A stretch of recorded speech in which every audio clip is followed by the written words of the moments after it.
যাররা যাররা শস্যের দানা পরিমাণ কেউ ভালো আমল করলে এটাও ওজন হবে, যাররা যাররা পরিমাণ খারাপ আমল করলে এটাও ওজন দিবে একজন। তিনি কে?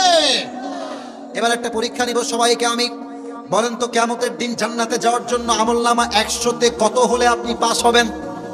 51 একজন বান্দার আমলনামাকে ওজন দেওয়া হবে। এদিকে দেখেন, ওজন দেওয়া হয়েছে, দেখছে যে এটাও 50, এটাও 50, এটাও 50, এটাও 50। জান্নাতে যাওয়ার জন্য আমল লাগে আর কয়টা? আরে यार बात तो करो मुझसे, কথা বলেন সবাই, কয়টা? একটা। তো সে বলবে নো টেনশন, আর একটা আমল, আমার বাপ তো এখানেই আছে। হাসবেন না, এটা হাসির কথা না, এটা বড় ডেঞ্জারাস কথা। আব্বা আব্বা একটা আমল হলে আমি জান্নাতি হয়ে যাব। আব্বা একটা আমল দেন তো, আমি একটা আমল উঠে গেলে I will enter in the paradise, just give me on this, একটা আমল দেন। আব্বা বলবে তুমি কে? একদম হাসবেন না, এটা মোটেও হাসির কথা না। আব্বা বলবে এই তুই কে? তুই কই থেকে আসছিস এইখানে? যা, বের হয়ে যা, দুনিয়ায় তো আমার কোনো সন্তানই ছিল না, বের হয়ে যা। যুবক অবাক হয়ে যাবে, আব্বা আমাকে চিনলো না? আচ্ছা ঠিক আছে, আমার মা আমাকে চিনবে। মা চিনবে, মায়ের কাছে আসবে। আম্মা, ও আম্মা, একটা আমল দরকার, একটা আমল হলেই আমি জান্নাতে হয়ে যাবো, একটা আমল দাও। মা বলবে তুমি কে? মা নাংতা, তুমি কে? কই থেকে আসছো? কিসের মা? দুনিয়ায় তোমার কোনো সন্তান ছিল না, বের হয়ে যাও এখান থেকে, দূর হয়ে যাও। চোখটা চোখ দিয়ে গলগল করে পানি বের হয়ে যাবে। বউ দিবে না, ভাই দিবে না, সন্তান কেউ দিবে না। সে হতাশ হয়ে যাবে, চোখের পানি ছেড়ে চুপ করে এভাবে কান্না করবে। হঠাৎ করে একজন যুবক আসবে, এসে বলছে যে ভাই তোমার কি হয়েছে, এত টেনশন কেন, কি হয়েছে? বলছে আরে ভাই আপনি জানতো, আপনার দ্বারা কাজ হবে না, আপনি যান। বলছে আরে ভাই বলেন না কি হয়েছে, আমি তো আপনার হেল্প করতেও পারি। বলছে আরে না, আব্বা আম্মাই আমাকে চেনে না, আপনি কোথাকার কে রে ভাই? বলছে ভাই বলেন না, সমস্যা কি? বলছে ভাই আসলে আমার জান্নাতে যাওয়ার জন্য জাস্ট একটা আমল লাগবে, একটা আমল হলেই আমি জান্নাতে, কিন্তু আমাকে কেউ দেয় না। তো ওই যুবক ভাই বলবে যে ভাই ঠিক আছে, একটা আমল লাগবে, তো ওই একটা আমল। আর আমাদের আদর্শের জায়গা আমি দেখেছি, ওই চায়ের দোকানে বসে এক পায়ে আর এক পা তুলে মুরব্বী আব্বা যান, আর 70 বছর বয়স, আল্লাহু আকবার। হাসি না গো, এটা হাসির কথা না, এটা একদম হাসির কথা না। দাড়ি পেকে গেছে, সাদা হয়ে গেছে, তাও বিড়ি টানে। তার মানে এটা বোঝা যায় তার পুরো যৌবনটাই নষ্ট হয়েছে, তার জীবনটাই নষ্ট হয়ে গিয়েছে যুবক ভাই। আর যখন মুরব্বীরা ওই চায়ের দোকানে টানে, যুবক বলে মাশাআল্লাহ, মুরব্বী টানলে আমি কেন টানতে পারবো না? সেও ধুমসে টানে। তা আমার মনে হয় যদি মুরব্বীরা ঠিকঠাক হয়ে যায়, এই দেশের আজ 80% যুবক ঠিকঠাক হয়ে যাবে, ঠিক কিনা বলেন? মুরব্বী আব্বা যান, মোড়ের উপরে দাঁড়িয়ে বিড়ি টানবেন না প্লিজ, ট্রাই টু আন্ডারস্ট্যান্ড। আল্লাহ আমাদের মুরব্বীদেরকে বোঝার তৌফিক দান করুন। এই যুবকরা খুবই চিপটা, নিজের বেলা আমিন কয়, পরের বেলা আমিন কয় না। বলেন সবাই আমিন। 2 নম্বর কথা, মুরব্বী আব্বা যান যারা বাবারা আছেন, সময় থাকতে ছেলেকে বিয়ে দিয়ে দেন, আর দেরি কইরেন না। আর কত খালি বলে নিজের পায়ে দাঁড়া, ইনকাম কর, ব্যবসা কর, জব কর। গাজীপুরের মেঘজুবির ভাইরা, আমার কথা হচ্ছে স্পষ্ট, এই প্রতিষ্ঠিত হতে হতে যুবকদের অর্ধেক যৌবনের চাকা ক্ষয় ক্ষয় হয়ে যায়। আমার মনে হয় প্রত্যেকটা বাবা যদি বলে যে বাবা তুই বিয়ে কর, তোর যা লাগে মোহর সময় আমি বাপ তোকে দিব, এদেশে 80% বিয়ের সংখ্যা বাড়বে, হারামের সংখ্যা কমে যাবে। যুবক আল্লাহ আব্বাদেরকে বোঝার তৌফিক দান করো। আব্বা বোঝে না রে, একদম বোঝে না। ছেলের যে বয়স হয়েছে বুঝতে চায় না। আসলে আমার বাবাদেরকে আমি দিল থেকে বলছি, আব্বা যান আপনি যদি আপনার ছেলেকে রাইট টাইমে বিয়ে না দেন, আমি একটু কাট টু কাট কথা বলতে পছন্দ করি, আপনার ছেলে ওই সাভারের পার্কে গিয়ে প্রেম করবে, গাজীপুরের পার্কে গিয়ে প্রেম করবে, রমনায় গিয়ে প্রেম করবে, যত ঘাটে পানি খাবে প্রত্যেকটার দায়ভার কিয়ামতে আপনাকে বহন করতে হবে। আব্বা যান কিয়ামতে আমলনামা নষ্ট না করতে চাইলে নিজের ছেলেকে রাইট টাইমে বিয়ে দেন। আব্বাদেরকে বোঝার তৌফিক দান করো। বাপের কথা কি বলবো, এই সব ভেজাল হচ্ছে মেয়েদের ভেতরে। হ্যাঁ, এরা বিয়ের সময় চরিত্রবান দেখবেই না, টাকা যেখানে টাকলা হলেও বিয়ে করে ফেলে। আরে কামাল কি বাত হ্যায়, अजीब बात है। আর এর মূল কারণ কি, মেয়েরা ভাবে যে স্বামীর কাছে টাকা থাকলেই অনেক সুখ। বাট আপনি ঢাকা শহরের দিকে তাকান, ঢাকা শহরে সবচাইতে ডিভোর্সের সংখ্যা বেশি। তো আপনি বলবেন হুজুর আপনি কথা কেন বললেন ওয়াজের মাঝখানে? আরে ভাই, যে মেয়ের বিয়ে হয়েছে তার স্বামী কি ফকিন্নি নাকি রে? ফকিন্নি না, অনেক বড় লোক, চরিত্র খারাপ, চরিত্র খারাপ। টাকা হতে পারে কোটি টাকা, গুলশানে ফ্ল্যাট থাকতে পারে, উত্তরার রূপায়ণ সিটিতে ফ্ল্যাট থাকতে পারে, বসুন্ধরায় ফ্ল্যাট থাকতে পারে, বাট যেই ছেলের চরিত্র খারাপ তাকে বিয়ে করলে মেয়ে জীবনে সুখের সন্ধান খুঁজে পাবে না। আল্লাহ মেয়েদেরকে বোঝার তৌফিক দান করুন, সকলে প্রণামে। 2 নম্বর কথা বলতে চাই আমি আমার কলিজার টুকরা যুবক ভাইদের কিনে। যুবক ভাইয়ের একটা কাশি দাও। লিল্লাহি তাকবীর। আচ্ছা, তোমরা এখন আর হাসবা না, আমি যা বলি একটু সিরিয়াস মোডে শোনো। এই কথাগুলো শেষ হলে আমি আমার কোরআন থেকে যে বিষয়টা হাইলাইট করতে চাই সেই বিষয়ের দিকে যাব। আচ্ছা, আমার বয়স আপনাদের কত মনে হয় আমাকে দেখলে? হ্যাঁ, 35 কে করে? 35 না রে বাবা, ওটা অনেক বেশি, 30-এর নিচে। না না না না, আমি আরে বাবা থামে, আমি বলি 30-এর নিচে 25-এর উপরে, আমি এক্সাক্ট বয়স বলবো না। আচ্ছা, আমি বলি আমাদের এই যে 25 বছর, 27 বছর বা 28 বছর বয়স, এখানে যারা আছেন কেউ 18, কেউ 19, কেউ 20, কেউ 21, কেউ 22, মাথায় রাখবা এই বয়সটা কিন্তু আবেগের বয়স। এই জীবনে যে তার যৌবনকে ঠিক রাখবে, চরিত্রকে ঠিক রাখবে, ক্যারিয়ার ঠিক রাখবে, তার ভবিষ্যৎটা উজ্জ্বল হয়ে যাবে। আর এখন যারা প্রেম খেয়ে, ছাকা খেয়ে বেকা হয়ে যাবা, তাদের ভবিষ্যৎ অন্ধকার হয়ে যাবে, ঠিক কিনা বলো? আর তোমরা যারা বাপের কাছে এখনো হাত পাতো, তোমাদের লজ্জা হওয়া দরকার। বয়স 22-23, বাপের কাছে কেন হাত পাততে যাবা? তুমি এমন ইনকাম শিখবা, তুমি তোমার বাপকে নিজেই টাকা দিবা যুবক ভাই, ঠিক কিনা বলো? ফোকাস অন ইয়োর ক্যারিয়ার, নিজের ক্যারিয়ারে ফোকাস করো, 1 নম্বর কথা। 2, এটা বড় দামি কথা, বুঝে শুনে শুনবেন। আপনাদের গাজীপুর এটার যে বিভাগটার নাম কি? এটা তো জেলা, বিভাগের নাম কি? ঢাকা। ঢাকা হচ্ছে আমাদের বাংলাদেশের রাজধানী। দেখেন প্রিয় ভাই, গাজীপুর একটা বাণিজ্যিক এরিয়া, ব্যবসার জন্য পারফেক্ট প্লেস।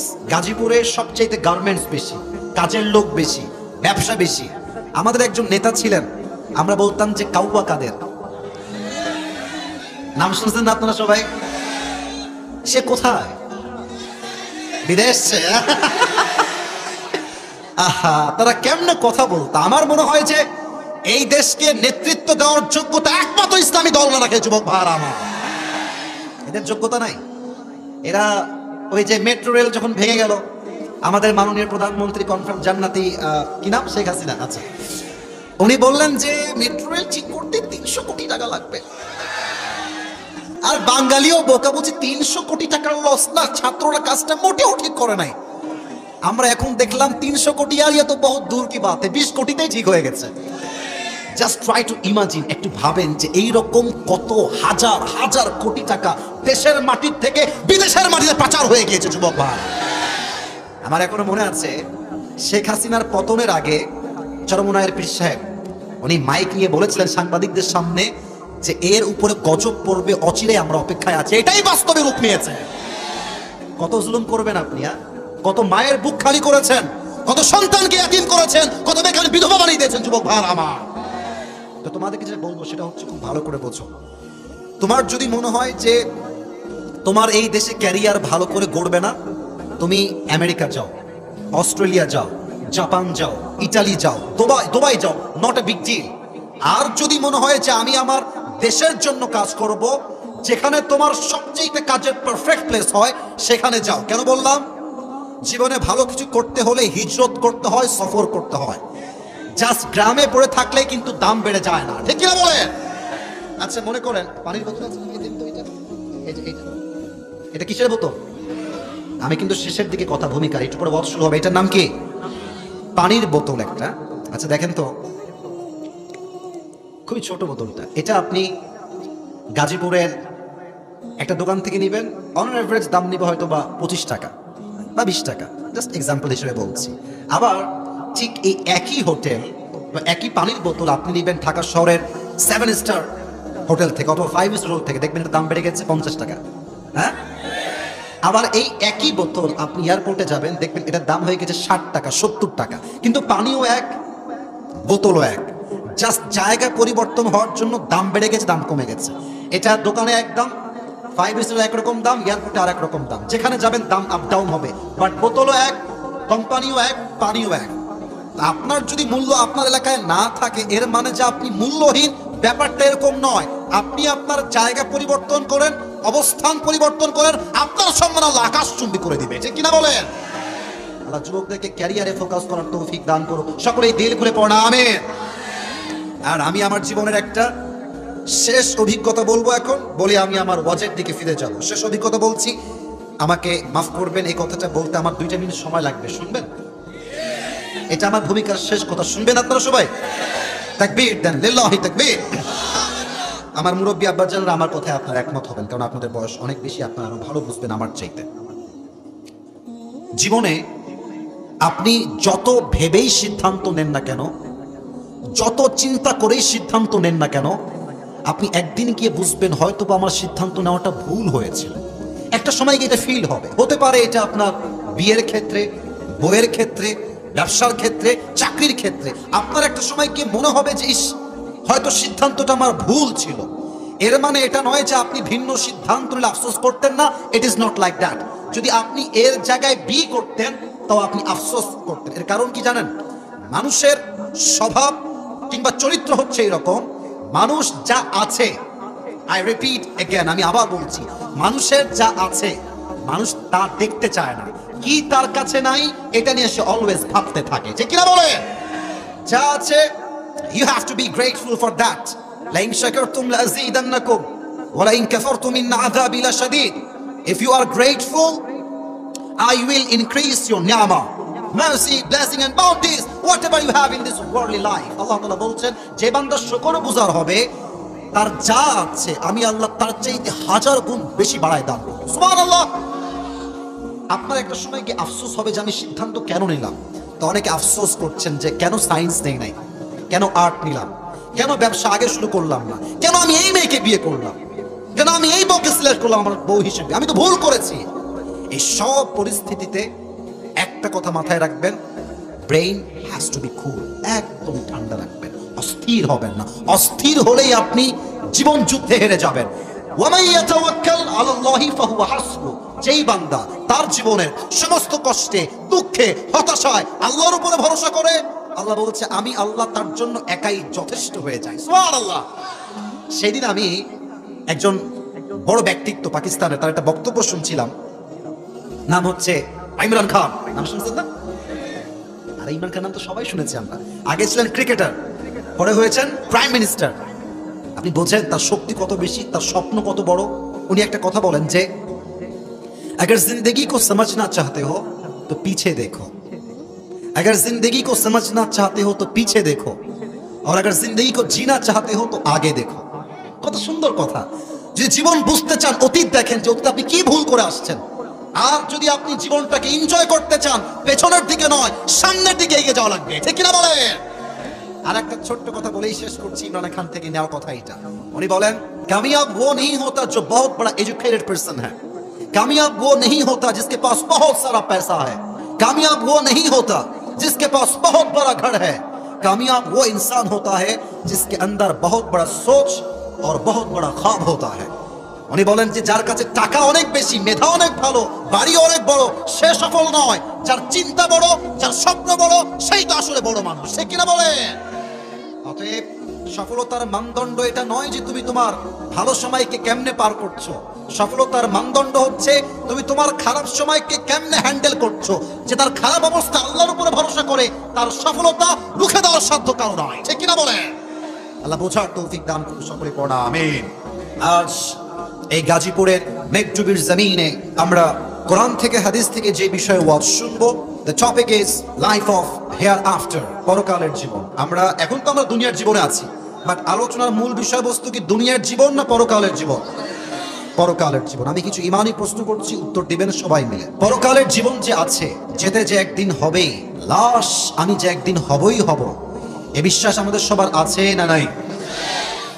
আমি যেই মাটিতে বসে আছি, কালকে যে মাটিতে আমার কবর হতে পারে, এ বিশ্বাস আমাদের সবার আছে না নাই? নাম্বার 1 প্রশ্ন। দ্বিতীয় প্রশ্ন, বুঝে শুনে উত্তর করবেন, না জানলে বলবেন না। আপনার চিন্তায় আপনি কি ভাবেন? From your perspective, from your personal point of view, what do you think about it? দুনিয়ার জীবনটা কি বেশি উত্তম না আখিরাতের জীবন বেশি উত্তম? আবার বলেন, দুনিয়ার জীবন না আখিরাতের জীবন? ওয়ালাল আখিরাতু খায়রুল লাকা মিনাল উলা। The life of hereafter is much more better than this worldly life. আল্লাহ তাআলা বলছেন এই দুনিয়ার জীবনটাকে আমি আল্লাহ তাআলা আখিরাতের জীবনের চাইতে হাজার গুণ অনুত্তম বানিয়েছি, এবং আখিরাতের জীবনকে দুনিয়ার জীবনের চাইতে হাজার হাজার গুণ বেশি উত্তম করে বানিয়েছি। সুবহানাল্লাহ। তৃতীয় প্রশ্ন বুঝে উত্তর দিবেন, দুনিয়ার জীবন কি বেশি লম্বা না আখিরাতের জীবন বেশি লম্বা?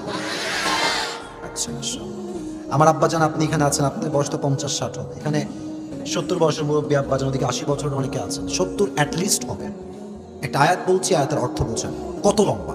How much long time it is, কতটা লম্বা হবে পরকালের জীবন। আল্লাহ তাআলা বলছেন, কান্নাহুম ইয়াওমা ইয়ারাউনাহা লাম ইয়ালবাসু ইল্লা আশিয়াতান আও দুহাহা।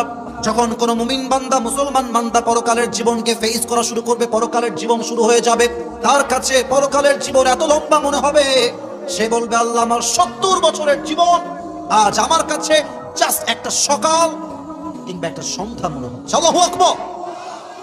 80 বছরের জীবন একটা সকাল কিংবা সন্ধ্যা মনে হবে। How much long time it is, could you imagine that? কতটা লম্বা সময় হবে আখিরাতের জীবন।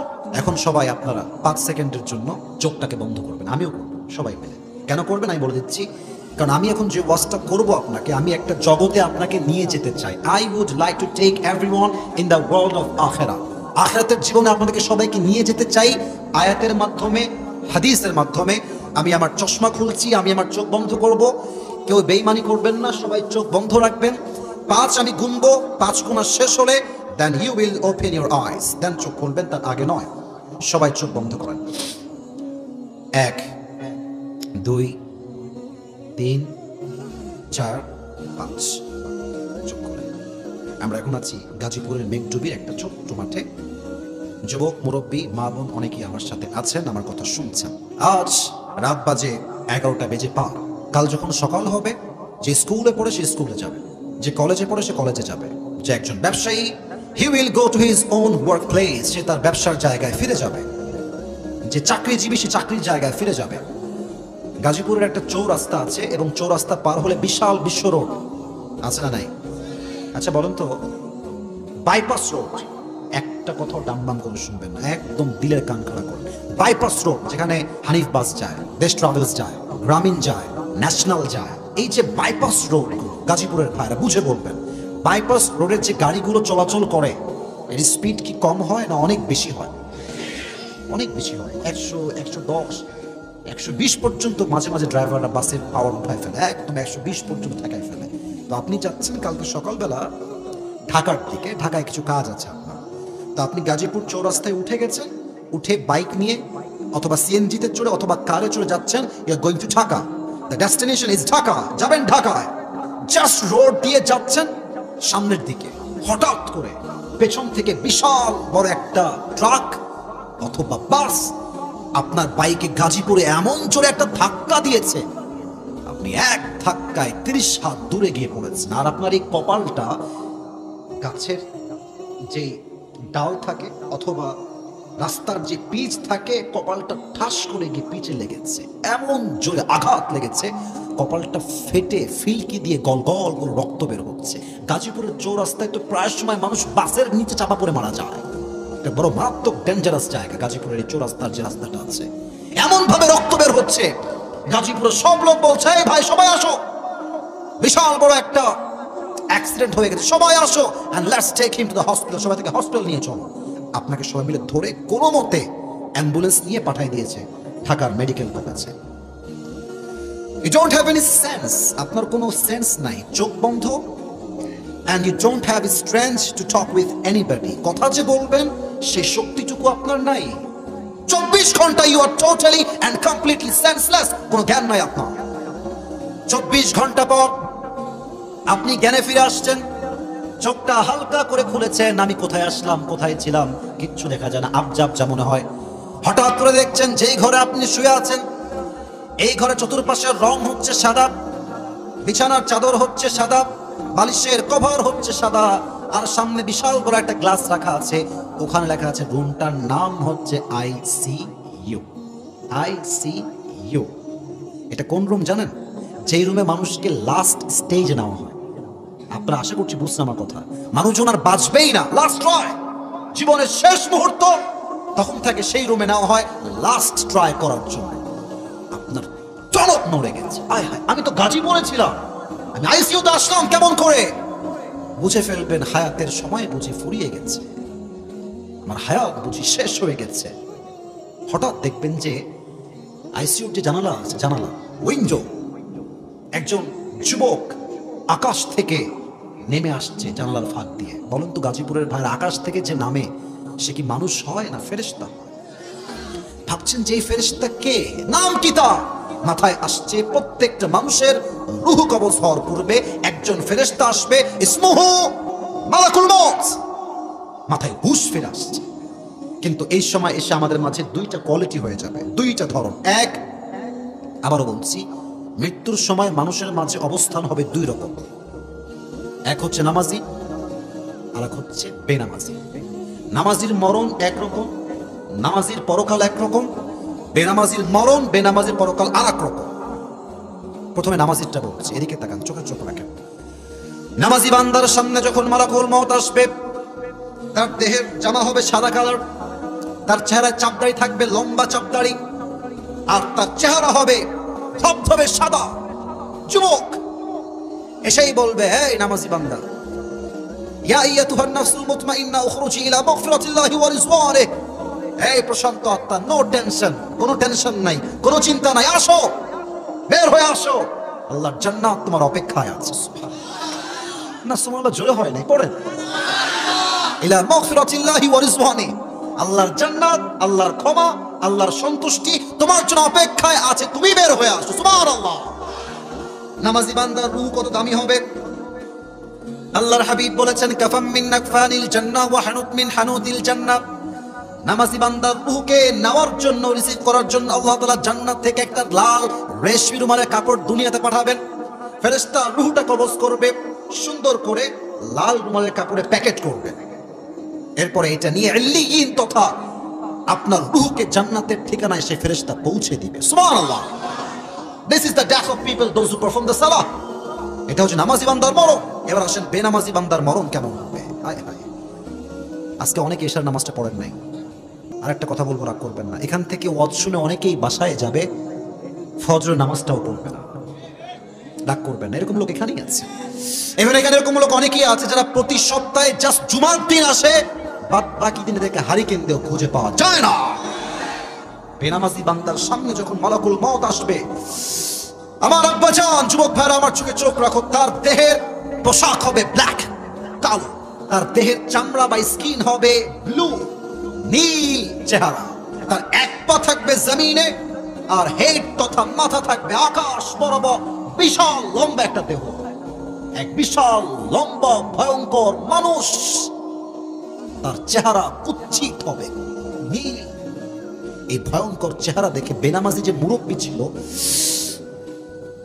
বেনামাজি যে মা ছিল, বেনামাজি যে যুবকটা ছিল, এইদিকে তাকান, এই চোখটা আমি নিজে দেখেছি মেডিকেলে, অনেকের চোখ এরকম মরার সময় লম্বা হয়ে যায়, এরকম ভাবে তাকায়, কেমন যেন ভয়ঙ্কর। আমার আব্বা যখন মেডিকেলে ভর্তি ছিল, আমার আব্বা একজন হার্টের পেশেন্ট, প্রায় 3 টাইমস তার হার্ট অ্যাটাক হয়েছে, প্রায় 3 বারের মতো। প্রথমবার যখন হার্ট অ্যাটাক হলো, আমি মেডিকেলে গেলাম। আমি তখন খুব ছোট ছিলাম, টাকা পয়সা কামাই করা শিখি নাই, খুবই ছোট। হাফেজ হয়েছি, কিতাবখানায় ভর্তি হয়েছি, মেবি আমি মিজানে পড়ি, অনেক অল্প বয়সে কথা বলছি। তো আমি যখন আব্বুর কাছে গেলাম, দেখলাম বাবা শুয়ে আছে, বাবার পাশে একজন মুরব্বী আছে। ইজ নট সিক পারসন, দেখে মনে হবে তাগড়া। কি কথা, ওর মেয়েরা কান্না করছে, বাবার পাশে বসে কান্না করছে, আব্বা মাফ করে দিও, আব্বা তোমার কিছু হবে না, আব্বা তুমি আমাকে মাফ করে দাও, এভাবে বলছে। ওর আব্বা বলছে, চুপ, আমার কিছু হয়নি, আমি ঠিক আছি, আমার কিছু হয় নাই। আমি দেখে গেলাম লোকটা কথা বলতেছে, আমি দেখে আব্বা বললো, যাবো কিছু খাবার নিয়ে আসতো মেডিকেলের বাইরে থেকে, যাও তুমি খাবার নিয়ে আসো। আমি খাবার আনতে গেলাম, এসে দেখছি সে আর নাই, শেষ। মেয়েরা কান্না করছে, চিৎকার। আমি বললাম, আব্বা এই তো এখনই জীবিত ছিল, এখনই শেষ। পরে আমাকে বললো, ও মৃত্যুর সময় ওর চোখগুলো এরকম বড় বড় হয়ে গেছে, চিৎকার দিয়েছে একটা। যখন বেনামাজির সামনে মালাকুল মউত আসে, তার চেহারা রং পরিবর্তন হয়ে যায়, নীল হয়ে যায়, কখনো লাল হয়ে যায়, চোখগুলো উপরের দিকে উঠে যায়, তার দেহের প্রত্যেকটা অঙ্গ প্রত্যঙ্গ থরথর থরথর থরথর করে কাঁপে। বেনামাজি বান্দা মালাকুল মউতকে দেখার সঙ্গে সঙ্গে তার রূহটা বের হতে চায় না। একবার ডান দিকে দৌড়ায়, একবার বাম দিকে, একবার সামনে আর একবার পেছনে, পালাপালি করে, ছোটাছুটি করে, ডানে বামে সামনে পেছনে। ঠিক সেই সময় মালাকুল মউত তার বাম হাতটা এমনে থাবা মারবে। I'm showing that এগেন আমি আবার দেখাচ্ছি, মালাকুল মউত তার বাম হাতটা এমনে থাবা মারবে বেনামাজি রুহের দিকে, রুহটাকে ধরে এরকম ভাবে টেনে হিঁচড়ে বের করে নিয়ে আসবে। হাদিসে আসছে বেনামাজির রুহ যখন এমনি টেনে বের করা হবে, একটা জীবিত ছাগলকে যাবেহ না করে তার চামড়াকেও যদি টেনে হিঁচড়ে ছিঁড়ে ফেলে, ওই ছাগলটার যে পরিমাণ কষ্ট হয় তার চাইতে কমসে কম 70 গুণ বেশি কষ্ট দিয়ে বেনামাজির রুহকে কবজ করা হবে। সকলেই বলেন নাউজুবিল্লাহ। আমার তো নিজেরই দেহ কাঁপতেছে এখন। আমি নামাজ পড়ি আলহামদুলিল্লাহ, আমি ছোট্টবেলার থেকেই নামাজ পড়ি, তবুও বেনামাজির কথাগুলো শুনলে, হাদিসগুলো শুনলে আমার দেহে একটা কম্পন তৈরি হয়ে যায়। এই হাদিসগুলো শুনেও যদি কেউ নামাজ না পড়তে চায়, বুঝতে হবে ওর ঈমান দূর হয়ে গিয়েছে। যুবক ভাইরা, রূহ বের করা হবে, ব্যাস শুরু হয়ে গেল কবরের জীবন। একটা প্রশ্ন করতে চাই, কবরের প্রশ্ন হবে মোট কয়টা বলুন তো? 4টা। মাশাআল্লাহ, বাচ্চা মানুষ বলে ফেলেছে। ও হয়তো না বুঝেই বলেছে বা যা বলেছে রাইট বলেছে। মূলত কবরের প্রশ্ন হবে 4টা। এদিকে তাকান, আমি বলছি, আপনারা বলবেন উত্তর কি হবে। প্রথম প্রশ্ন হবে মা রব্বুক, হু ইজ ইওর লর্ড? আমাদের রব কে? আল্লাহর নামটা তো আসতে বললেন গাজীপুরের ভাইরা। আমাদের রব কে? আল্লাহ আমার রব, আল্লাহ আমার রব, দমে দমে তনু মনে তারি অনুভব। সুবহানাল্লাহ পড়ুন সবাই। তোমার দুনিয়াতে আমি যেদিকে তাকাই, অথই নিয়ামাতে ডুবে আছি সবাই। পাখপাখালির কণ্ঠে শুনি তাসবিহ কল রব, তাসবিহ কল রব, আল্লাহ আমার রব, দমে দমে তনু মনে তারি অনুভব। রব কে? Number 1 question. And the second question you will be asked about is Man Nabiyyuk? Who is your prophet? Ata'rifu hadha ar-rajul? Do you know who is this person? তুমি কি জানো এই ব্যক্তির নাম কি? যাদের জীবনে সুন্নাহ ছিল, সে বলবে হাদা নবিয়ুনা মুহাম্মাদুর রাসূলুল্লাহ সাল্লাল্লাহু আলাইহি ওয়াসাল্লাম। তবে সবাই কিন্তু জবাব দিতে পারবে না, সবাই পারবে না। আচ্ছা, আমার চেহারাতে তাকান তো একবার, মিকজুবির ভাইরা। আমি যেটা হাত দিয়ে ধরে আছি এটার নাম কি? হুজুর ভাইরা আগেই বুঝে গেছেন, দাড়ি। হুজুর ভাইরা চুপ থাকবেন, যুবকরা তোমরা বলো যারা জেনারেল ব্যাকগ্রাউন্ড থেকে আসছো, আমাকে দাড়ি রেখে কি আনস্মার্ট লাগতেছে? এত আসতে বললা কেন তোমরা? আমাকে আনস্মার্ট লাগতেছে? আমাকে এই চাপ দাড়ি রেখে খ্যাত লাগতেছে? আনকোয়ালিফাইড লাগতেছে? আমি তো বিশ্বাস করি যে দাড়ি রাখে সে কাপুরুষের সন্তান নয়, সে বীর পুরুষের সন্তান। আর যেই মেয়ে বলবে যে দাড়ি রেখে পছন্দ হচ্ছে না, বলবো তুই তো নিজেই আমার বউ হওয়ার যোগ্যতা রাখিস না। দাড়ি রেখে যেই মেয়ে আমাকে পছন্দ করবে সেই তো আমার বউ হওয়ার যোগ্যতা রাখে। যুবক, এবার বলেন তো সবাই, আমার প্রিয় নবীর মুখে দাড়ি ছিল কি ছিল না? নবীর চেহারার মতো সুন্দর চেহারা আর দ্বিতীয় কারো কি হতে পারে? যাদের চেয়ে সুন্দর তুমি নবী আমার কামলিওয়ালা, দো জাহানের বাদশাহ তুমি প্যারা নবী সাল্লাল্লাহু আলা, দো জাহানের বাদশাহ তুমি প্যারা নবী সাল্লাল্লাহু আলা, যাদের চেয়ে সুন্দর তুমি নবী আমার কামলিওয়ালা। সুবহানাল্লাহ বলে। চাঁদের মতো চেহারা তার সুন্দর ছিল, তার মুখেও দাড়ি ছিল। অতএব বুঝতে হবে যে এই মেয়েদের দাড়ি নিয়ে সমস্যা, ওর চরিত্রের সমস্যা, ওর রুচিতে সমস্যা। যুবক ভাইরা, দাড়িওয়ালা পছন্দ হবে কেন? গামছাখোর পছন্দ হবে তোমাদের? দাড়িওয়ালা দেখলে বলে না খ্যাত বা গামছাখোর, ওয়াও। এই মেয়েদের রুচি নয়, চরিত্রের সমস্যা। যুবক ভাইরা, আল্লাহ এদেরকে হেদায়েত দান করুক। প্রণামে। 3 নাম্বার প্রশ্ন হবে ওয়ামা দীনুক, তোমার ধর্মের নাম কি? আমাদের ধর্মের নাম কি? ইসলামকে ধর্ম হিসেবে আমরা সবাই খুশি না বেজার? সকলেই পড়েন আলহামদুলিল্লাহ। 3টা প্রশ্ন শেষ। 4 নাম্বার প্রশ্ন, ফেরেশতা বলবে মাশাআল্লাহ, 3টার উত্তর শেষ। এবার 4 নাম্বার উত্তর দাও। ওয়ামা ইলমুক, তুমি এতগুলো উত্তর শিখেছো কই থেকে, জেনেছো কই থেকে, সোর্স কি, কোন কিতাব থেকে জেনেছো? আমরা বলবো যে কিতাব থেকে আমরা জেনেছি, কিতাবটার নাম আল কোরআন। বলেন সবাই, কিতাবটার নাম কি? এই 4টা উত্তর দেওয়ার সাথে সাথেই আল্লাহ বলবেন, এই ফেরেশতা, আর কোনো ডিস্টার্ব করবি না, এক্ষুনি আমার বান্দার জন্য কবরটাকে 70 গজ প্রশস্ত করে দে, তার কবরের সঙ্গে জান্নাতের দরজা খুলে দে। সুবহানাল্লাহ। কবরে মোট প্রশ্ন হবে 4টা। এবার আসুন, এই যে পরকালের জীবন নিয়ে আমরা কথা বলেছিলাম শুরুতে, এই পরকালের জীবনটা হচ্ছে মোট 3 ভাগে বিভক্ত। এটা হচ্ছে আমার ওয়াজের একটা মেইন পয়েন্ট, যা টুপিটা পেতে চাও এটাকে ভালো করে বুঝে নাও। আর একটা কথা, আমি উঠেছি ঠিক 10:30টার সময়, এখন বাজে 11:25। আমি চাই 12টা পর্যন্ত আজকে ওয়াচ হবে। আপনারা কি রাজি আছেন ইনশাআল্লাহ? আর হ্যাঁ, আমরা সবাই বসে আছি, দুই একজন লোক উঠবে, ইটস ভেরি সিম্পল। কারণ সবাই তো ওয়াচ শুনতে আসে না, কিছু লোক বক্তার চেহারা দেখার জন্য মাহফিলে আসে। হ্যাঁ, তো দুই একজন উঠে গেলে আমি বেশি কিছু বললাম না, এই জন্য যে যাদের কপাল ভালো তারা আজকের মাহফিলে দোয়া করেই বাসায় ফিরে যাবে। ঠিক কিনা বলেন? পরকালের জীবন 3টা ভাগ, বুঝে না? এটা সারা জীবন কাজে দিবে আপনার। এক, if you believe in life of hereafter, then you must have to believe in the day of resurrection. যে পরকালে বিশ্বাস করে সে পুনরুত্থান দিবসে বিশ্বাস করে। কাফেররা বলে যে এই মুহাম্মদ, আস্তাগফিরুল্লাহ, নাউযুবিল্লাহ, এমনি ডাকে, এই মুহাম্মদ তুই যে বলিস তোর রব বলছে যে মরার পরে আবার জীবন দিবে, তো আমার বাপ তো কবে মরলো, ফিরে আসে না কেন? নাউযুবিল্লাহ বলবেন না? তারা বলে যে মরে গেলে জীবন শেষ, খাও পিও মौज মস্তি করো, নো টেনশন, টু ফুর্তি, this life is the end of life, এটাই আমাদের শেষ জীবন। বাট মুমিনের বিশ্বাস এই জীবনটা আসল জীবন নয়, পরকালের জীবনটাই হচ্ছে আসল জীবন। ঠিক কি না? ভালো করে বুঝবেন, কাফেরদের কথা, মরে গেলে মানুষ শেষ আর বেঁচে আসবেন। আল্লাহ জবাব দিচ্ছেন।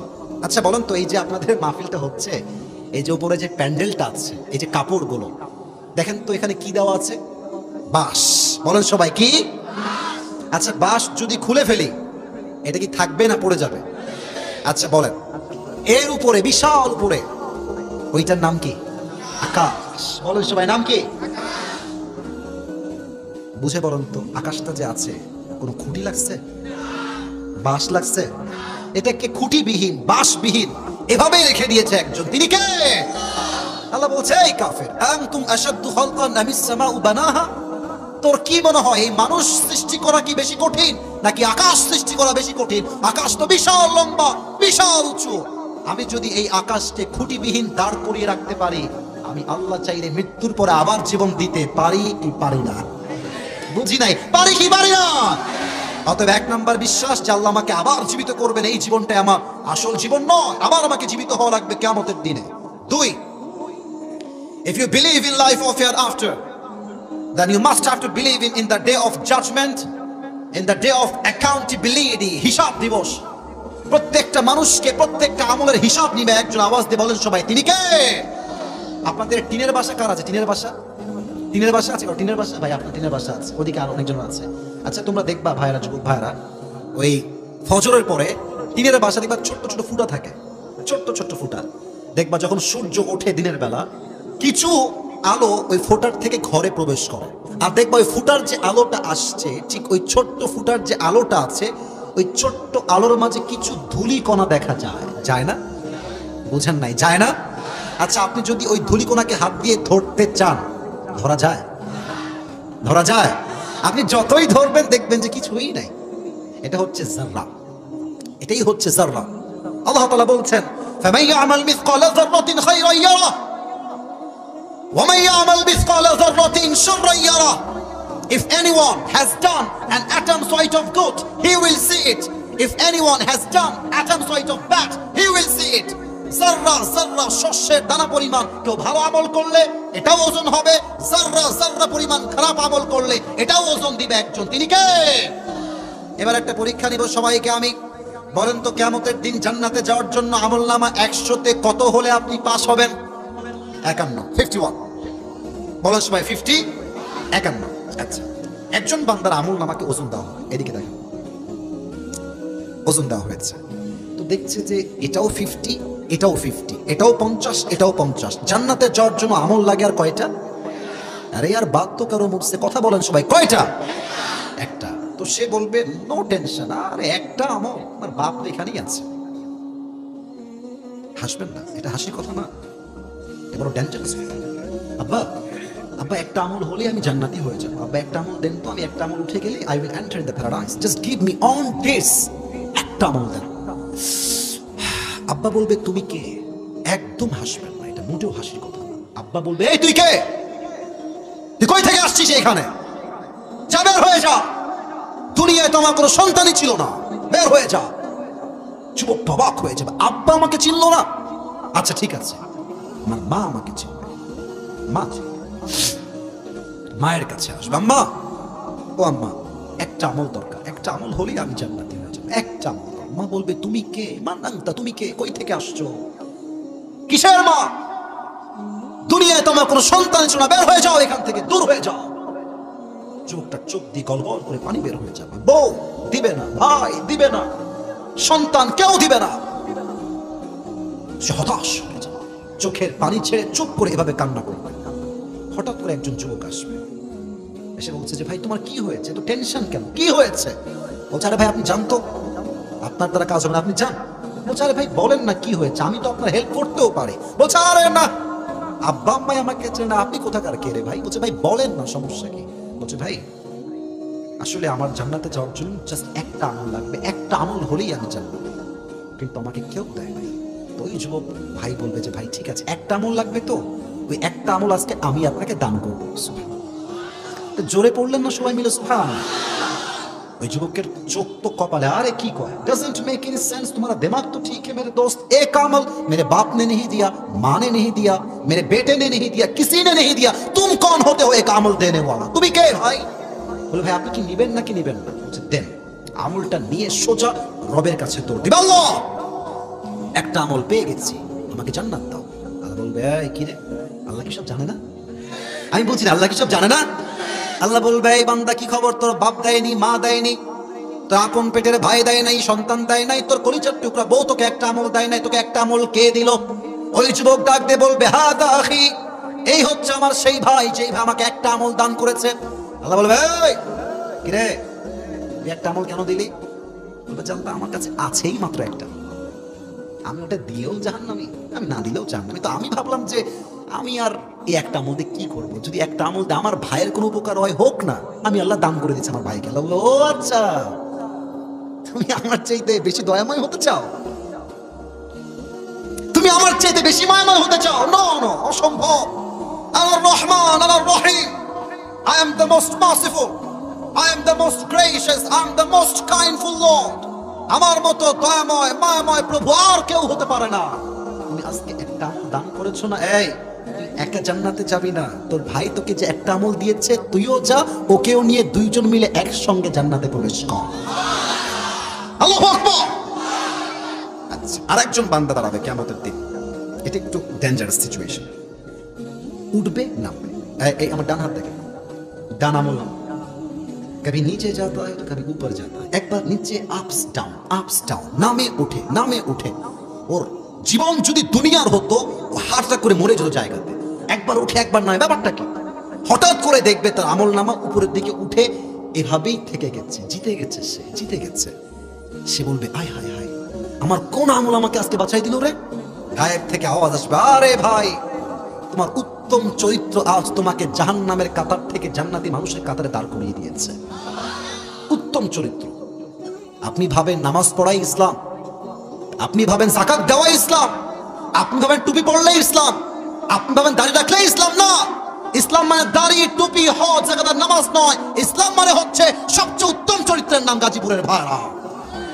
উত্তম চরিত্র হওয়া লাগবে। তবে হ্যাঁ, আউয়ালু মা ইউহাসাবু বিহিল আবদু ইয়াউমাল কিয়ামাতি আস-সালাহ, কিয়ামতের কঠিন দিনের প্রথম হিসাব প্রত্যেকটা মানুষের না হবে একটা বিষয়। বলেন তো সবাই বিষয়টার নাম কি? জোরে বলেন সবাই, নাম কি? নামাজ, নামাজ, নামাজ। মিজানুর রহমান আজহারের একজন নানা ছিলেন, তার নাম হচ্ছে গোলাম সরওয়ার সাইদি হুজুর।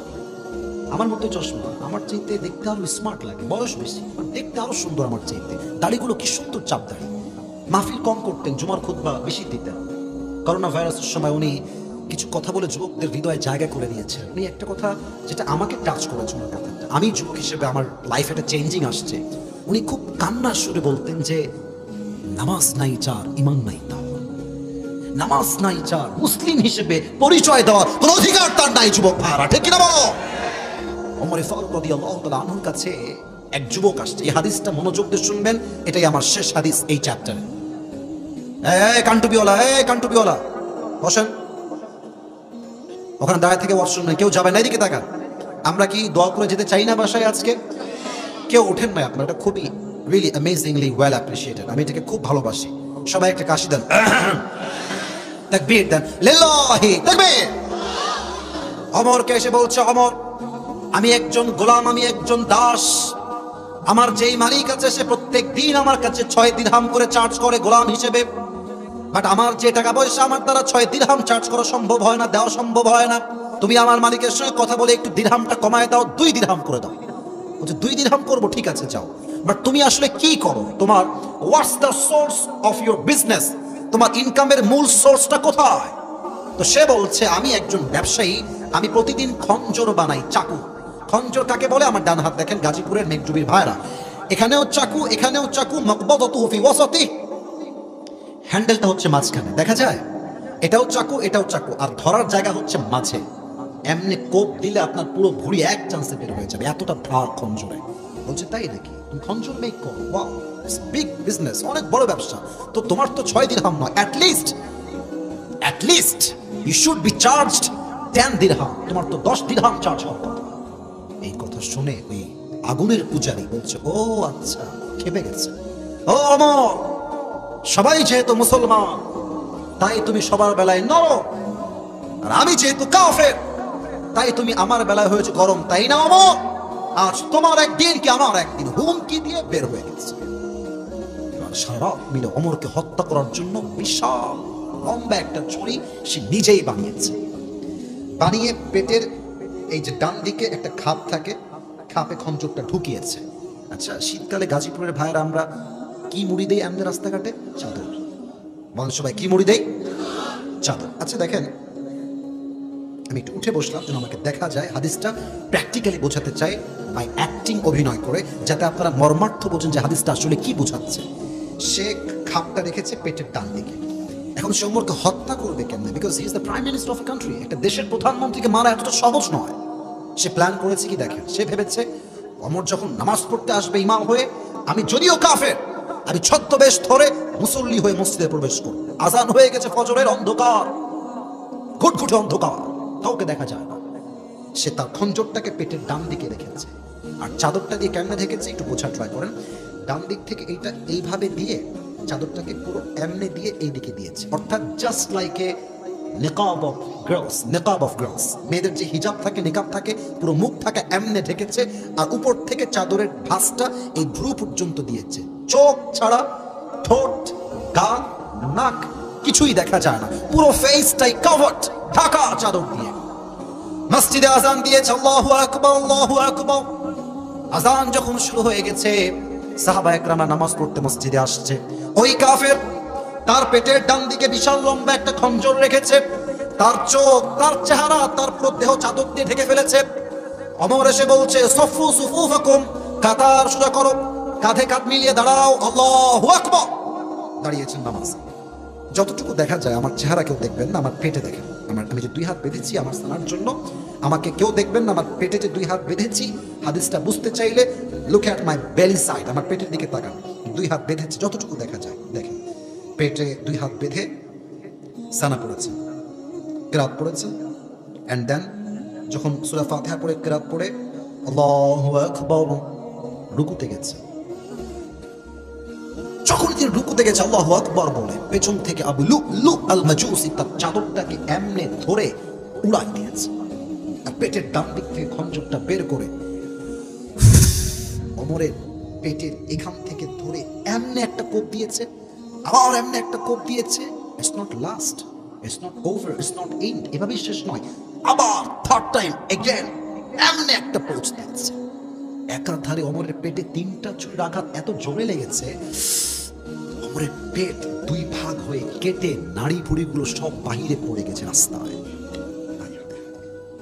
নামাজের মাঝে ওমর চিৎকার দিয়ে বলছে কতালানি আল কাল, কতালানি আল কাল, আমাকে একটা কুকুর হত্যা করেছে, আমাকে বাঁচাও, অজ্ঞান হয়ে পড়ে গেছে। আর সাহাবীরা নামাজের মাঝে ওই কাফেরকে যখন ধরতে যাবে, they wanted to catch that person, ধরতে যাবে এমনে। আর ওই কাফের যখন ধরতে গেছে সাহাবীরা, ওর হাতে ছিল চাকু খঞ্জর, যাকে পাইছে এমনে যাকে পাই তাকে করে দিয়েছে। হাদিসে আসছে 7 জন সাহাবী ওই কাফেরের ছুরির আঘাতে জায়গায় স্পট জায়গায় মারা গেছে, শহীদ হয়ে গেছে। সাহাবা একরাম মিলে ওমর ফারুক রাদিয়াল্লাহু তাআলা আনহু ডান দিকে নিয়ে গিয়েছে, একটু পানি মারছে মুখে, হুঁশে ফিরে আসে না, চোখ বন্ধ, অজ্ঞান হয়ে গিয়েছে। সাহাবা একরাম চিৎকার দিয়ে বলছে এই না তবে ডাক্তাররা কোথায়, জলদি দ্রুত আসেন ওমর ফারুক, হয়তো বা আর বাঁচবে না, এই তো মারা যাবে হয়তো বা। দৌড়তে আসে, সব ডাক্তাররা আসছে, এসে দেখছে ওমর অজ্ঞান হয়ে এমনি পড়ে আছে। তারা এসে ওমরের পিছনে, পিঠের এখানে হালকা 2 হাত দিয়ে ভর দিয়ে হালকা করে তার পিঠটা তুলেছে। পানির যেই পেয়ালা ছিল তার মুখটা হালকা ফাঁকা করে পানি দিয়েছে। আমি হাদিসটা বলতে গেলে আমার কলিজাটা ছিঁড়ে যায় যে ওমরের কত কষ্ট হয়েছে। সেই পানি যখন মুখে দিয়েছে, পানিটা গলা দিয়ে নেমে, বুক দিয়ে নেমে, পেট এরকম কেটে গেছে, তো বুক দিয়ে পানিগুলো নেমে সবগুলো পানি পেট কেটে বাহিরে বের হয়ে গেছে। দুধ নিয়ে আসো, দুধ নিয়ে আসছে, দুধ দিয়েছে, দুধটা মুখ দিয়ে ঢুকে গলা দিয়ে নেমে, বুক দিয়ে নেমে পুরো পেট এত কেটে গেছে, সবগুলো দুধ গলগল করে পেট থেকে বাহিরে বের হয়ে গেছে। কি ডেঞ্জারাস সিচুয়েশন, কি অবস্থা! সাহাবা একরাম কাঁদছে, হয়তো আমরা নারী বলে সব বাহিরে বের হয়ে পড়ে আছে। একজন সাহাবী দূর থেকে দেখছে যে ওমর ফারুক রাদিয়াল্লাহু তাআলা আনহু, he has opened his eyes a very little bit, একদম ছোট্ট করে ওমর ফারুক চোখ খুলেছে, যেমন মানুষ শেষ মুহূর্তে মারা যায় চোখটা একটু খুলে রাখে, জাস্ট লাইক দ্যাট, এভাবেই খুলেছে একটু হালকা। ওই সাহাবী দূর থেকে দৌড় দিয়ে আসছে, ইয়া ওমর, মা লাকা ইয়া ওমর, হে ওমর আপনার কি হয়েছে? আপনি কি ঠিক আছেন? আপনার শরীর ঠিক আছে? আপনি কথা বলেন ওমর। ওমর ফারুক একটা কথাও বলছেন না, জাস্ট ইঙ্গিত করছেন, একবার কান একবার মুখ, একবার কান একবার মুখ। সাহাবী বুঝে গেছে উনি কিছু বলতে চান, কানে কানে, আমি আমার কানটা বাড়াই দেই। দৌড় দিয়ে এসে তার কানটা ওমরের মুখের কাছে দিয়েছে।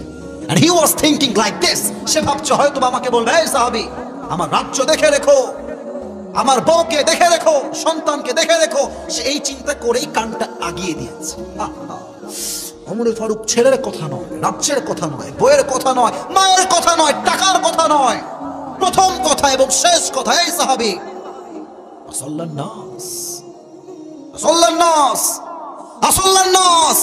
কিচ্ছু লাগবে না আমার কোনো খবর, আমাকে জাস্ট একটা খবর দাও। আমি যেই নামাজের ইমাম ছিলাম, আমার অজ্ঞান হওয়ার পরে সাহাবা একরাম সেই নামাজটাকে জামাতের সঙ্গে আদায় করেছে। আপনি নামাজ বোঝেন, নামাজ কাকে বলে? আপনি বোঝেন নামাজ কাকে বলে? আজান হচ্ছে মসজিদে, এলাকার মোড়ে মোড়ে যুবকরা দাঁড়িয়ে দাঁড়িয়ে বেলাজার মতো, নির্লজ্জের মতো, বেহায়ার মতো পাবজি এবং ফ্রি ফায়ার খেলে বেড়াচ্ছে। বলে তো রাগ করবেন, আজান হচ্ছে মসজিদে, কতটা নির্লজ্জ মানুষ হতে পারে? পাশের মসজিদে আজান হচ্ছে আর চায়ের দোকানে ফুল ভলিউমে হিন্দি গান বাজতেছে। আপনার কথা ঠিক না বলে আমি ওয়াজ কারে করি? ভাই কথা বলা ঠিক আছে কিনা আমার কথা? আর আমি দেখেছি মেয়েদেরকে, কিছু মেয়ে আছে দেখবেন আজান হচ্ছে মসজিদে, আসলে কি জানেন, মেয়ে মানুষ ভালো হইলে ভালোর ভালো হয়, আর খারাপ হইলে একদমই নষ্ট হয়ে যায়, ইমান আমল সব শেষ হয়ে যায়। আমি দেখেছি অনেক মেয়ে আছে এরকম, আজান হচ্ছে মসজিদে, রাস্তায় হাঁটতেছে জিন্সের প্যান্ট টি শার্ট পরে, এমন ভাবে ওর দিকে আমি আসিফ কেন? যদি কোন মুরব্বী একবার ভুলে চোখ পড়ে যায়, তার ইমান চরিত্র দুইটাই নষ্ট হয়ে যাবে। যুবক ভাইরা আমার, ঢাকা শহরে এর সংখ্যা সবচেয়ে বেশি। আপনি যমুনা ফিউচারে যান, আপনি বসুন্ধরা সিটিতে যান, আমি কথা রাগ করবেন, আমি যা বলবো বাস্তব কথা ভাই, রাগ করলে আমার কিছু করার নাই। মেয়েদেরকে দেখলে মনে হবে দাজ্জাল আসার সময় নিকটবর্তী হয়ে গেছে। যুবক ভাইরা, এই মেয়েদের ড্রেস পোশাক দেখলে মনে হবে, গুলশানে যান আপনি, বসুন্ধরা যান আপনি, আপনার চোখ পড়লেই বুঝবেন যে কিয়ামত আর বেশি দিন বাকি নাই। যুবক, এই মেয়েরাই তার প্রমাণ, এদের পোশাকই তার প্রমাণ। হায় হায় হায়, আজান হবে প্রথম কাজ চাকরি নয়, আজান হবে প্রথম কাজ আপনার ব্যবসা নয়, আজান হলে প্রথম কাজ ওযু, তারপরে নামাজ। ঠিক কিনা বলে? আউয়ালু মা ইউহাসাবু বিহিল আবদু ইয়াউমাল কিয়ামাতি আস-সালাহ। কিয়ামতের দিন প্রথম হিসাব হবে নামাজের হিসাব, এটাই হবে প্রথম হিসাব। তবে হ্যাঁ, আমার কথার বেশি বাকি নাই, আমাকে আর 5টা মিনিট সময় দিবেন। আমি এই 5 মিনিট সময় আপনাদের কাছে চাই, দিবেন ইনশাআল্লাহ? না আমি জোরে শুনতে চাই, বলেন সবাই ইনশাআল্লাহ। কিয়ামতের দিন 2 ধরনের মেয়ে সবচেয়ে বেশি জাহান্নামে যাবে। যুবক ভাইরা নোট করো, লিখে রাখো যদি পারো, তুমি পড়ার সময় কাজে আসবে। কিয়ামতের দিবসে, হিসাব দিবসে 2 ধরনের মেয়ে সবচেয়ে বেশি জাহান্নামে যাবে। এক, তাকফুরনাল আশির, যেই মেয়ে কথায় কথায় স্বামীকে খোঁটা দেয়, সে নিঃসন্দেহে জাহান্নামী মেয়ে। ঠিক কিনা বলে? আজকালকার মেয়েদের চাহিদা যে এত বেশি। আমার অমুকের বান্ধবী আছে, তো আমার বান্ধবীর স্বামী তাকে আইফোন 16 প্রো ম্যাক্স দিয়েছে। আসলে ঠিক বললে হবে না, বুঝতে হবে আসলে উদ্দেশ্য গল্প শোনো নয়, তুমি আমাকে দিবা না, তুমি কি আমাকে দিবা না? যাও, আমার বান্ধবী আইফোন 16 প্রো ম্যাক্স পেয়ে তুমি আমাকে দিবা না? আরে বিবাহিত মেয়ে তো বহুত দূরের কথা, আজকালকার আনম্যারিড মেয়ে চাহিদা রুচি এত খারাপ, ওই আইফোন 16 প্রো ম্যাক্স পাওয়ার জন্য কক্সবাজার পর্যন্ত এরা চলে যায়। আল্লাহ এদেরকে হেদায়েত দান করুক। আমি যেই মেয়ে স্বামীর নাশুকরি করবে আল্লাহর জান্নাত তার জন্য হারাম হয়ে যাবে, ঠিক কিনা বলে? খালি স্বামী আসলে গল্প শোনায়, আমার অমুকের বান্ধবী স্বামী অনেক ভালোবাসি, ঢাকার গুলশানে থাকে, ঢাকার বসুন্ধরায় থাকে, ঢাকার উত্তরায় থাকে। এই বান্ধবী, তোর সমস্যা কি? হ্যাঁ, তোমার কথা হবে ক্রিস্টাল ক্লিয়ার কথা। তোমার যদি এখানে সংসার করতে মন চায় করো, আর যদি করতে না মনে চায় আসসালামু আলাইকুম। ওয়ালাইকুম আসসালাম কে করে? পাগলা, মানে এটা আলবিদা, বিদায়। আমার কথা হচ্ছে আমি কাউকে জোর করে ধরে রাখতে পারবো না। যে তার স্বামীর সঙ্গে খুশি হতে পারে না, শুকরিয়া আদায় করতে পারে না, তার কোথাও সংসার টিকে না, ঠিক কিনা বলে? তাকফুরনাল আশির 1 নাম্বার। 2 নাম্বার, সেই মেয়েরা বেশি জাহান্নামে যাবে। শেষ জামানায় এমন কিছু মেয়ে বের হবে যারা পোশাক পরবে, জামা পরবে, বাট জামা পরেও তাদেরকে মনে হবে তারা উলঙ্গ হয়ে রাস্তা দিয়ে হাঁটছে। আমি কথা অবাস্তব বললাম না? ওইদিকে কথা কয় না ভাই, অবাস্তব বলেছে কোনো কথা? শুধু কি জিন্সের প্যান্ট যুবক ভাইয়ারা, এটাই খারাপ মনে হয়? না না, মেয়েরা বোরকাও পরে এত টাইট ফিটিং, দেহের প্রত্যেকটা অঙ্গ প্রত্যঙ্গের ভাঁজ বোঝা যায়। আমি তাদেরকে বলছি যাদের খুব টাইট ফিটিং বোরকা পছন্দ, আপনার বোরকা লাগবে না, আপনি প্যান্টই পরেন, আপনি শার্ট পরেন। আপনি এই টাইট ফিটিং বোরকা পরে রাস্তাঘাটে প্রেম করবেন, মুসলমানদের কালচার নষ্ট হবে যুবক ভাইয়ারা। যেই মেয়েরা জামা পরবে, বাট জামাটা হবে এমন জামা দেখে মনে হবে উলঙ্গ মানুষ রাস্তা দিয়ে হাঁটতেছে। আল্লাহ এমন মেয়েদেরকে হেদায়েত দান করুক, সকলেই দিল খুলে পড়া আমিন। পরকালের জীবন 3 ভাগ, 2 ভাগ শেষ। 3 নাম্বারটা জাস্ট বলবো, আয়াত পড়েই শেষ। হিসাব দিবসের পরে 3 নাম্বার হবে 2টা দল, ডানপন্থী বামপন্থী। ফারিকুম ফিল জান্নাহ ওয়া ফারিকুম ফিস সাঈদ।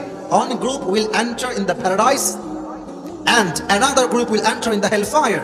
এক দল যাবে জান্নাতে আর এক দল যাবে জাহান্নামে। আমরা কোন দিক যাব, বামে না ডানে? আরে ভাই কথা কর না, ইমানের কথা। বামে যাবেন না ডানে যাবেন? জাহান্নামে যাবেন না জান্নাতে যাবেন? জান্নাতে 2টা কাতার হয়ে যাবে, যাবে সবাই। একটা জাহান্নামী দল জাহান্নামে যাবে, আর এক দল জান্নাতি জান্নাতে যাবে। আল্লাহ বলবে, এই জান্নাতি, ওই এই মাসুদ তুমি বের হও, এই আসিফ তুমি বের হও, এই ফেরদৌস তুমি বের হও, এই নাইম তুমি বের হও। কয়েকজন নাম বলে আল্লাহ বলবে তোমরা বের হও।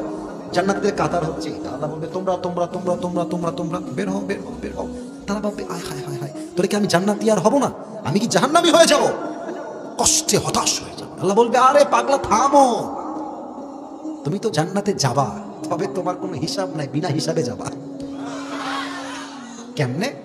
একটা গুণ, ইন্নামা ইউওয়াফাস সাবিরুনা আজরাহুম বিগাইরি হিসাব।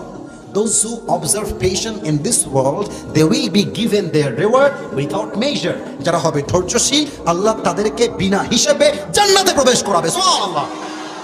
ইয়া আইয়ুহাল্লাযীনা আমানু ইসতাঈনু বিস-সাবরি ওয়াস-সালাহ ওয়া you believed seek the help of Allah subhanahu wa ta'ala with 2 things. Number 1 is patience, number 2 is salah. তোমরা রবের কাছে সাহায্য চাও নামাজ এবং ধৈর্য দিয়ে, এবং জেনে রেখো Inna Allah ma'a sabirin. Indeed, Allah subhanahu wa ta'ala is with the people, those who are patient. সব সময় আল্লাহ ধৈর্যশীল বান্দার সঙ্গী হিসেবে কাজ করে। সুবহানাল্লাহ।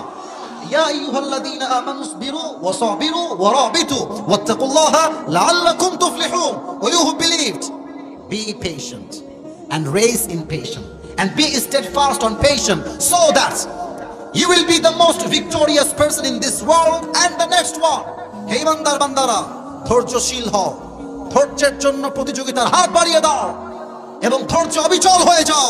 তোমাকে আল্লাহ দুনিয়া এবং আখিরাত 2 জায়গায় আল্লাহ সফলতা দান করবে। সুবহানাল্লাহ। অতএব জান্নাতে যেতে চাইলে ধৈর্যের গুণটা আমরা সবাই, এই ধরো ধরো ধরো ধরো ধরো ধরো ধরো, বসো বসো বসো বসো, দোয়া করে যাবা। ধৈর্যের গুণ আমরা সবাই রাখবো তো ইনশাআল্লাহ?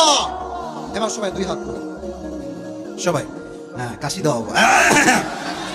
একজন, যে কোনো একজন বলবে, এটা দেখা যাক আল্লাহ কার কপালে লিখে রাখছে। আচ্ছা, পরকালের জীবন নিয়ে অনেক কথা আমি বলেছিলাম যে পরকালের জীবন আসার আগে মৃত্যু আসবে। মৃত্যুর 2 ভাগ হবে, নামাজি বান্দা, বেনামাজি বান্দা। নামাজি বান্দার মরণ হবে একরকম, বেনামাজি বান্দার মরণ হবে আরেক রকম। মরণ শেষ, কবরের জীবন শুরু। কবরে মোট প্রশ্ন কি 3টা হবে না 4টা হবে?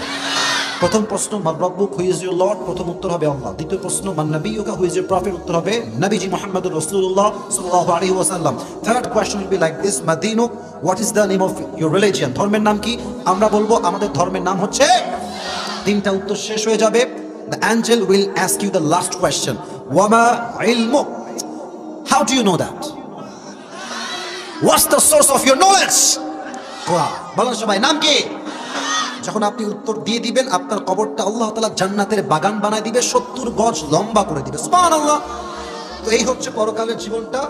ইট হ্যাজ স্টার্টেড নাও, এটা শুরু হয়ে গেছে এখন থেকে। বলেছিলাম যে if you believe in life of hereafter, then you must have to believe in three things. Number one, you have to believe in the day of resurrection. Number two, you have to believe in the day of accountability, the day of judgment. And number three, there will be two groups in the day of judgment. First of all, they will enter in the paradise, and the second group will enter in the hellfire. পরকালের জীবন তিনটা ভাগ। এক হচ্ছে পুনরুত্থানে বিশ্বাস, এই জীবনটাই শেষ জীবন নয়, কবরে যাওয়ার পরে আমাকে আবার একটা নতুন জীবন দিবে একজন, তিনি কে? দুই নাম্বার, যে পরকালে বিশ্বাস করবে সেটা বিশ্বাস রাখবে আমার আমল চাই ছোট হোক কিংবা বড় হোক, প্রত্যেকটা জাররা জাররা আমলের হিসাব আমাকে নিবে একজন, তিনি কে? এবং সেই কিয়ামতের কঠিন দিনে একজন বান্দাকে আরেকজন বান্দা জাস্ট একটা আমল দিয়ে হেল্প করবে। আল্লাহ বলবে, এই তুমি যে একটা আমল পেয়েছো, তুমি একা জান্নাতে যাবা না, যে তোমাকে একটা আমল দিয়েছে তাকে নিয়ে দুইজন মিলে জান্নাতে প্রবেশ করো। সুবহানাল্লাহ। আরেকজন বান্দার আমলনামা হঠাৎ করে, আরে কিভাবে হইলো এটা? গায়েব থেকে বলা হবে তোমার চরিত্র তোমার কাছে জান্নাতে মানুষ হিসেবে কবুল করেছে। সুবহানাল্লাহ। অতএব জান্নাতের জন্য আমল নামা ভারী করতে চাইলে শুধুমাত্র নামাজ পড়লেই হবে না, যাকাত দিলেই হবে না, হজ করলেই হবে না, চরিত্র যার ভালো তার সবকিছুই ভালো, ঠিক কিনা বলে? একটা কথা মনে পড়ে গেল, বলবো না, আরে না থাক, বলা যাবে? আচ্ছা, এটা বলে যেহেতু মনে পড়ে গেছে, না বললে আমার মনে খারাপ লাগে পড়ে গিয়ে। সেটা হচ্ছে যে ওই যে যুবকদেরকে বলবেন যে এই চৌধুরী নামাজে চল, প্যান্ট খারাপ, প্যান্ট খারাপ। এই তোর প্যান্ট খারাপ কেন? তুই কি বিয়ে করেছিস? এই বান্দর, এই বিয়ে ছাড়া তোর প্যান্ট খারাপ হয় কেন? আমি তো বুঝি না। আসলে প্যান্ট না, ওর চরিত্রটাই খারাপ। আর অনেকে বলে যে আরে এটা কি নামাজ পড়ার বয়স?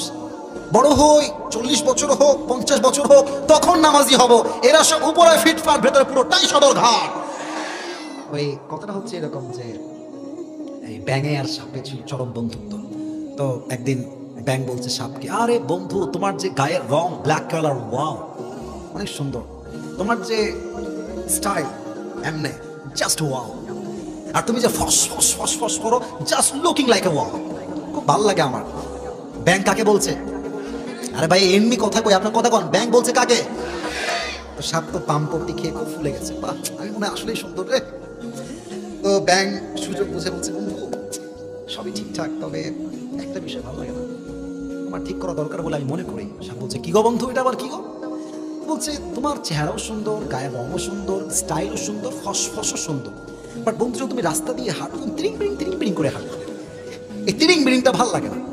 তো সাপ বলছে, বেয়াদব, এত বড় সাহস, তুই আমার বদনাম করিস? এমনি ফস করে উঠেছে, শালাকে ধর, ব্যাংকে ধর, এমনি ফস করে উঠেছে। আর ব্যাংক বলছে, ওরে বাবা, এত প্রশংসা করলাম গায়ে লাগলো না, একটা বদনাম করলাম গায়ে লেগে গেল। বন্ধু তো লোক সুবিধার না, লাভ দিয়েছে পুকুরের মধ্যে পড়ছে, পুকুরে লাভ, একদম পুকুরে গিয়ে পড়ে ব্যাংক ডুবে গেছে নিচে। আর এই যে সাপ ফস করে উঠেছে, এমনি পাশে ছিল একটা রাখা, বলছে, কে রে? ফস ফস করলো, দৌড় দিয়ে আসছে দেখার জন্য। দেখছে মাশাআল্লাহ সাপ মামা এমনি আছে, আর রাখালের হাতে ছিল বিশাল বড় একটা লাঠি, সেও বিসমিল্লাহ বলে ওখানেই শুরু করে দিয়েছে। 5 মিনিটে সাপরে মাইরা, শুধুমাত্র মাইরা ফেলে না, একদম সমান করছে, সোজা করে ফেলেছে। এখন 2 ঘন্টা পর ব্যাঙ বলছে, কি রে বন্ধু, কথা কয় না কেন? ফসফস শব্দ গেল কোথায়? ব্যাঙ লাফ দিয়ে উঠছে উপরে, বন্ধু কোথায়? দেখছে বন্ধু সোজা হয়ে পড়ে আছে। কি রে বন্ধু আমার সোজা হইলো কেমনে? বন্ধু আমার তিরিং বিরিং ছিল যে। কাছে গিয়ে দেখছে বন্ধু আর জিন্দা নাই, বন্ধু ময়রা ফেনা মেনা সব বের হয়ে গেছে, সব বিষ বের হয়ে গেছে। তো ব্যাঙ এসে বলছে, বন্ধু সেই সোজা হইলে, তবে ফেনা থাকতে আর সোজা হইতে পারলেন না, ফেনা বের হয়ে সোজা হইলে না। তো তোমরা একদিন ভালো হবা, বাট যৌবনের জ্বালা বড় জ্বালা, যৌবনের জ্বালা যুবককে ফজরের সময় ঘুম থেকে উঠতে দেয় না, ঠিক কিনা বলে? ভালো হতে চাইলে এখনই ভালো হবা, মুরব্বী বয়সে ভালো হয়ে বেশি একটা লাভ পাওয়া যায় না। আর একটা কথা মনে পড়ে গেল, ধুর, আদা শেষ বলে ফেলছে। ওই এক ছেলে বাপের উপরে সেই রাগ, বাপকে মাইরা ফেলছে, জায়গাতে মেরে ফেলছে।